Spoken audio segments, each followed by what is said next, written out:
4 বছর ধরে চলা রাশিয়া ইউক্রেন যুদ্ধ এখন কেবল সীমান্তের লড়াই নয়, এটি এক গভীর মানবিক বিপর্যয়ের নাম। ইউক্রেনের প্রতি সংহতি জানিয়ে আমস্টারডামে পদযাত্রা হয়েছে, কিন্তু কিয়েভের বাস্তবতা অনেক বেশি বেদনাদায়ক।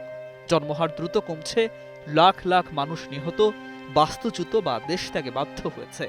দেশটি ধীরে ধীরে বিধবা ও এতিমদের দেশে পরিণত হচ্ছে। এবার নগদে পাচ্ছেন হেলিকপ্টার অফার, তাই কেনাকাটার পেমেন্ট নগদে করুন আর বুঝে নিন 2000 টাকারও বেশি ক্যাশব্যাক সহ হেলিকপ্টার রাইড। পেমেন্ট শুরু করুন আজই। সিএনএনের খবরে বলা হয়েছে, যুদ্ধ শুরুর পর প্রায় 1 কোটি মানুষ মারা গেছে, দেশ ছেড়েছে বা রাশিয়ার দখলকৃত এলাকায় বসবাস করছে। ইউক্রেনের এক গবেষক একে সরাসরি বিপর্যয় বলেছেন। যুদ্ধের আগে সন্তান নেয়ার পরিকল্পনা করেছিলেন ওলেনা নামের এক নারী, কিন্তু স্বামীর যুদ্ধে যোগ দেওয়ার পর চিকিৎসকেরা জানান তার সন্তান ধারণের সক্ষমতা প্রায় নেই। যুদ্ধ কেড়ে নিয়েছে তার ব্যক্তিগত স্বপ্নের পাশাপাশি ভবিষ্যৎ প্রজন্মের সম্ভাবনাও। প্রজনন বিশেষজ্ঞরা বলছেন, দীর্ঘস্থায়ী মানসিক চাপ নারী পুরুষ উভয়ের প্রজনন সক্ষমতা প্রভাব ফেলছে। হাজার হাজার সেনা নিহত হয়, অসংখ্য পরিবারে নেমে এসেছে শোক। ইরিনা নামের এক নারী জানান, তার স্বামী পাবলো হারিয়েও কন্যা সন্তান জন্ম দেন তিনি। তার ভাষায়, একসঙ্গে সবচেয়ে বড় সুখ আর সবচেয়ে বড় কষ্ট অনুভব করেছেন।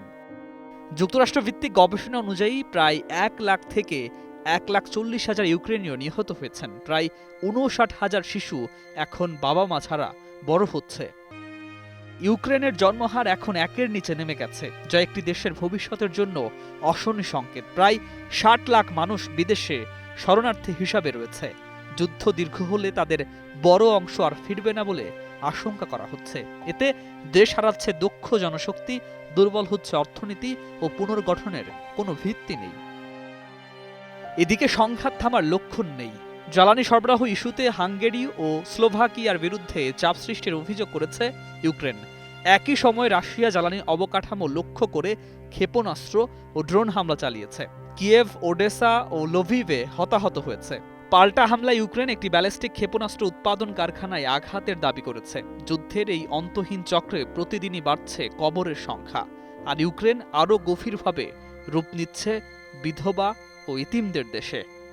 News desk, 21 television.